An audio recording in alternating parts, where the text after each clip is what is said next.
All right, welcome back, you guys. Just took a shower, but my hair is all wet still.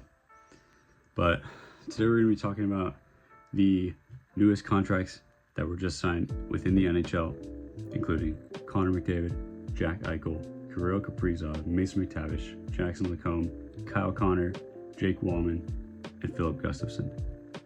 So first off, we got Connor McDavid, just signed 2-year extension with the Oilers. It's going to be for $12.5 million per year. That's going to be a crazy deal for the Oilers. I'm stoked to hear that. But it does mean they only have this year, which is the last year of his contract, and then 2 more years after that to get the cup. Otherwise, he's gone. That is basically what this contract says to me. In addition, the Oilers did sign Jake Wallman for 7x7. It's going to come out to $49 million for Jake Wallman. Good defenseman.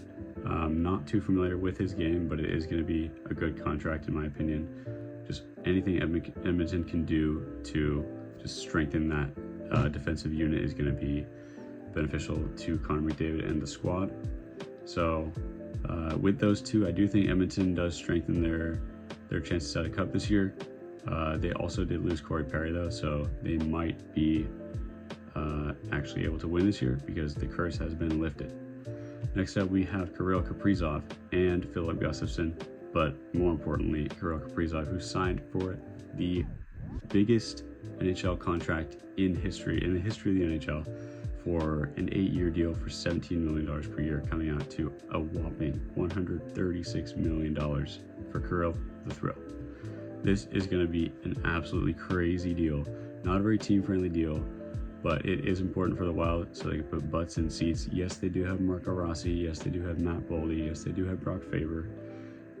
But Kirill the Thrill is going to be their guy. I do think this is going to boost their chances at a Central Division title, or at least a playoff series win. They are going to make the playoffs. There's no doubt about it in my mind. Next up, I guess we won't glaze over Philip Gustafson, but that's going to be a good signing. I didn't really see much about this, so I guess it's kind of been swept under the rug, but I do think it's going to be a solid deal. Gustafson, now that Fleury's gone, is going to be, I don't really think Fleury was playing crazy minutes, but Gustafson is going to be their starting goaltender. He's going to be reliable, so I think that's a good signing. That's going to age well. Next up, we have Jack Eichel, who signed for 8 years at $13.5 million per year. It's going to come out to $108 million for Jack Eichel. Now playing with Mitch Marner is going to be absolutely insane to watch. I do think Eichel took a bit of a discount if you consider Kaprizov's deal, but obviously Jack Eichel's playing in Vegas, so he's going to take that discount all day so that he can have another chance to win a second cup for himself and maybe give little bro Mitchie, a chance to finally see an Eastern Conference final. Next up, we have kind of two guys.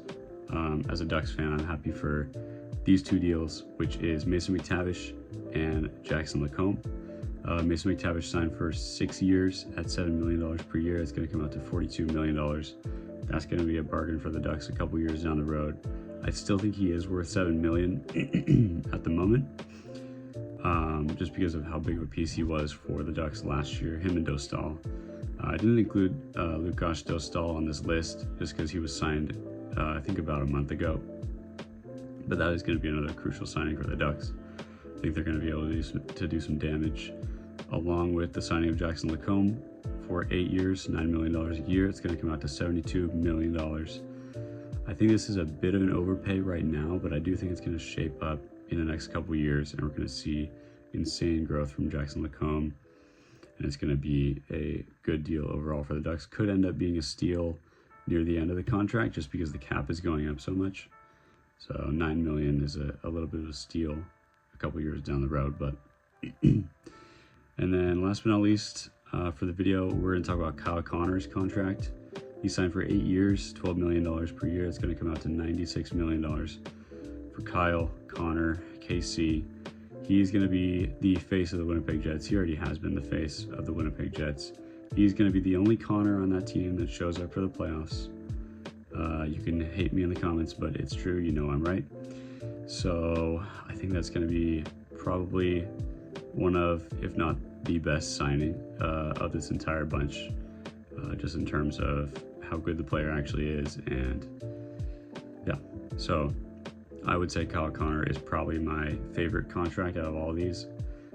You could argue the McDavid bargain is better, but I do think it gives the Oilers just such a small window. I don't think they're going to be able to get the cup without him. So it really does give them this window of the next 3 years to get that done. But yeah, let me know what you guys think about these contracts in the comments. Also, let me know what other content you guys want to see. This is kind of something new that I'm doing on the channel, which is talking about contracts. I'm not super familiar with them. I'm not super knowledgeable, but I did do my research for this video for you guys. And yeah, I hope to make more of these type of videos in the future where we just have discussions, and you guys can feel free to let me know in the comments what you guys think of these deals. But yeah, I love you guys.